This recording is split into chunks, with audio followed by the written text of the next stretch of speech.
So this is the top of the rooftop bar. Holy hell, what a view. Okay, that's obviously west.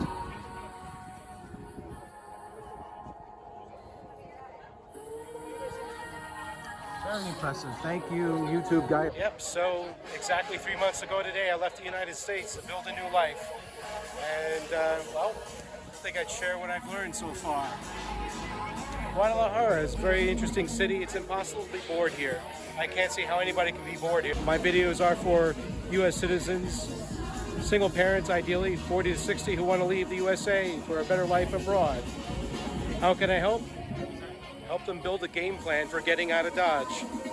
Give me an hour on Zoom and I can help him or her plot their escape plan.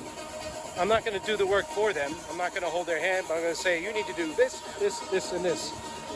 So that's how I propose to help people. But I want to tell you about my experience in Guadalajara. Definitely, my safety concerns aren't cartels. It's crossing the street.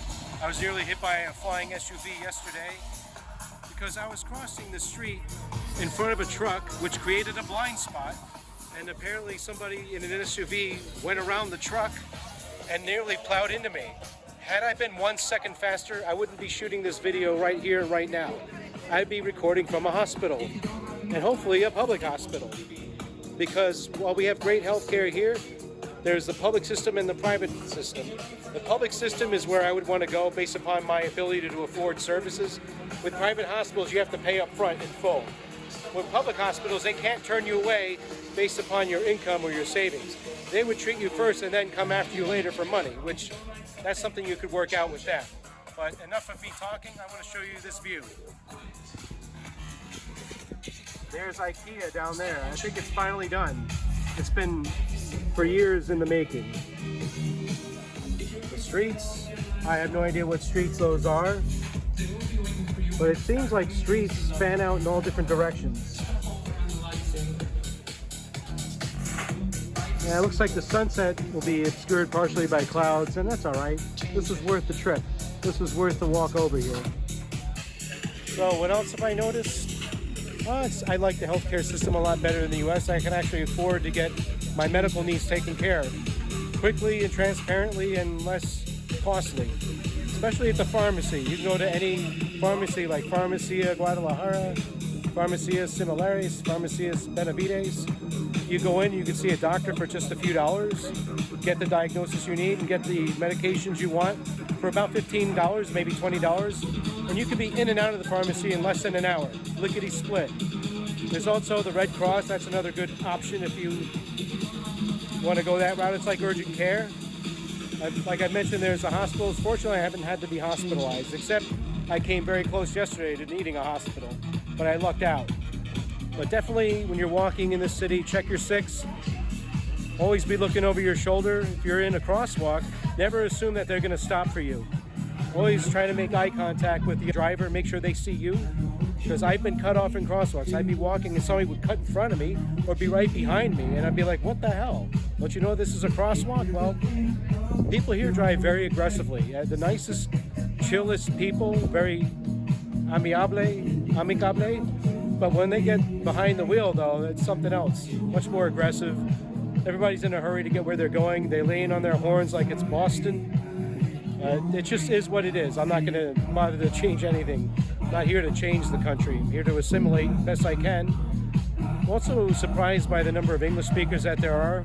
I'm hearing more English than I thought I would, but it's their second language, so you can't expect fluent, perfect English. No, of course not.